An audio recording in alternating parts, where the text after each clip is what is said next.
Hi friends, మన జీవితంలో ప్రతి ఒక్క ప్రశ్నకు సమాధానం దొరుకుతూ ఉంటుంది.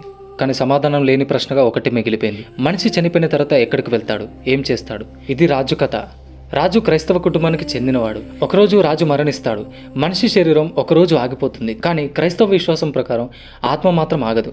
రాజు చివరి ఊపిరి వదిలాడు, కానీ అతని కథ మాత్రం ఇక్కడితో ముగిసిపోలేదు. మరణం అంటే శరీరం మరియు ఆత్మ విడిపోవడం కాదు.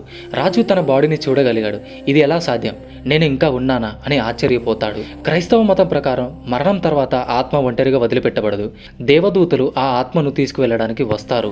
క్రైస్తవ విశ్వాసం ప్రకారం మరణం తర్వాత మనిషికి ఒక వ్యక్తిగత తీర్పు ఉంటుంది. దేవుని ముందే మన జీవితం మొత్తం రివైండ్ అవుతుంది. రాజగుండెల్లో పశ్చాత్తాపం మొదలవుతుంది. నాకు తెలిసిన నేను దేవుని దగ్గరికి రావడానికి ఆలస్యం చేశానా అని తనని తానే ప్రశ్నించుకుంటాడు. కానీ దేవుడు కేవలం తీర్పు చేయడానికి కాదు, క్షమించడానికి కూడా సిద్ధపడతాడని క్రైస్తవ మతం చెబుతుంది. యేసుక్రీస్తు మీద విశ్వాసం ఉంచిన వారికి నిత్య జీవం.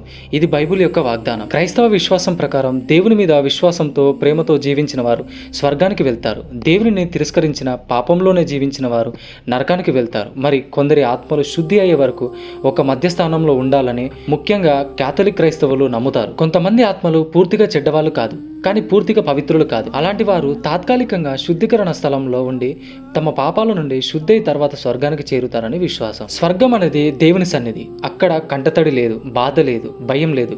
ప్రేమ, శాంతి, ఆనందం మాత్రమే ఉంటుంది. క్రైస్తవ బోధన ప్రకారం ఒకరోజు యేసుక్రీస్తు మళ్ళీ వస్తాడు. ఆ రోజు ప్రతి ఒక్కరి శరీరం, ఆత్మ మళ్ళీ కలుస్తాయి. అందరికీ చివరి తీర్పు జరుగుతుంది. ఈ కథ రాజు గురించే కాదు, మనందరినీ వెంటాడే ప్రశ్న: మనం మరణించిన తర్వాత ఎక్కడుంటాం? క్రైస్తవ విశ్వాసం చెబుతుంది, దేవుని ప్రేమను అంగీకరిస్తే, యేసుక్రీస్తుపై విశ్వాసం ఉంచితే ఆయన మనకు నిత్య జీవం ఇస్తాడు. మరిన్ని ఇలాంటి వీడియోస్ కోసం మన ఛానల్కి సబ్స్క్రైబ్ చేసుకోండి. గాల్లో తీసుకొని వస్తా. నేను మీ గాల్లోనే.